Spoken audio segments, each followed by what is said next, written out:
লালন, কুষ্টিয়ার মোকামে আবারও চালের দাম কেন বাড়লো, ব্যবসায়ী ও ক্রেতারা কি বলছেন? মাহমুদ মনি, আপনি জানেন দেশের সবচেয়ে বড় চালের মুকাম কিন্তু কুষ্টিয়ার খাজানগর।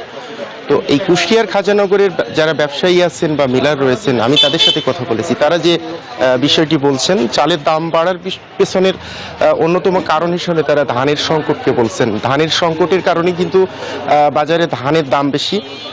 এক সপ্তাহের ব্যবধানে কিন্তু ধানের দাম 120 থেকে 150 টাকা প্রতি মনে বেড়েছে বলে মিলাররা দাবি করছেন, যার কারণেই কিন্তু আসলে চালের দামের উপরে প্রভাব পড়ছে। আমি কুষ্টিয়ার খাজানগরের মোকাম ঘুরে বিভিন্ন মিলার এবং ব্যবসায়ীর সাথে কথা বলেছি। তারা বলছেন যে আসলে ধান বেশি দামে কেনার কারণেই কিন্তু আসলে চালের উৎপাদন খরচ বেশি হচ্ছে, যার কারণে কিন্তু চালের দামের উপরে প্রভাব পড়ছে। আমি কথা বলেছিলাম এখানকার খুচরা পর্যায়ের ব্যবসায়ীদের সাথে। তারা বলছেন চালের দামটি মূলত নির্ধারিত হয় মিলগেট থেকে। মিলগেটে মিলাররা চালের দাম বাড়ালেই কিন্তু আসলে সেটির প্রভাব পড়ে বাজারে, ফলে তারা বাধ্য হন বেশি দামে চাল বিক্রি করতে। ভোক্তারা কিন্তু আসলে হতাশ, কারণ ভরা আমন মৌসুমে চালের দাম বাড়ার কারণেই কিন্তু আসলে তারা অনেকটা অসহায় অবস্থার মধ্যে পড়েছেন। তারা বলছেন যে আসলে সরকারি নজরদারি ছাড়া এই বাজার নিয়ন্ত্রণ করা এখন কঠিন হয়ে গেছে। আমি কথা বলেছিলাম কুষ্টিয়ার জেলা প্রশাসক এবং জেলা বাজার কর্মকর্তার সাথে।